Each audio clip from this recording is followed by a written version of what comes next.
Hey y'all, just wanted to help troubleshoot anybody that's having the same problems that I'm having on my pop-up camper when I'm trying to change out the wheel bearings. I've got a 1996 Coleman. It's a Fleetwood Laramie little pop-up, and I saw a lot of other people were having problems when they went to go reassemble everything. They got the bearings packed in. You got the new seal on that the kit comes with. I got this kit from Coleman Pop-Up Parts. They were getting their bearing back on, the bearings in, they're getting their hub back on, and then the hub's not spinning freely as it was maybe before. So the hub's only spinning a quarter or a half of a revolution, and that is probably a little too tight. It might work, but once I got everything put back together, it was not spinning at all.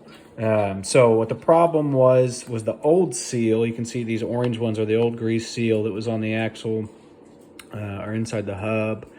They are a different measurement. So the seals that come in these kits are 1.25 inside diameter, and that was too tight on my axle. So I went and had somebody, I just measured the old grease seal, and it needed to be about a 2 outside diameter, and the inside diameter is about 1.5. So you can order those off of Amazon. You can get them probably at a O'Reilly's or a Napa, maybe an AutoZone, but they're pretty cheap on Amazon. So this is the new one. Outside is about 2.0 diameter. Inside diameter is about 1.5.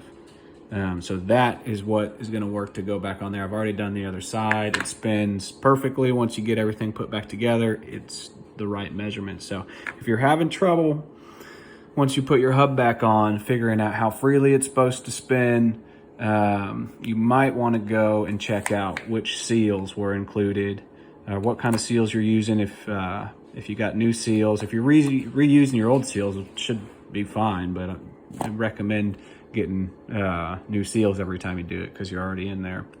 So I think these seals were about $8 for 2, and get a couple extra ones, and then you should be ready to go. Everything should be spinning fine as long as you're packing your bearings appropriately.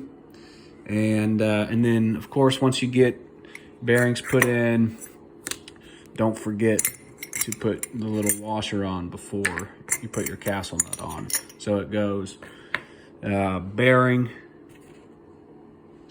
washer, castle nut, and then your cotter pin. And I also noticed that the cotter pins in these kits, they were also too big. They were longer and thicker, and so I'm reusing this cotter pin for right now, but I'm gonna go get a new one just to play it safe before we start traveling more. So yep, hopefully that's helpful. It took me a while to troubleshoot everything that was going on, and it was a little frustrating to have to take the bearings back out and look around to see what the problem was, but the problem was the grease seal. So watch your grease seal diameters, and have a good one.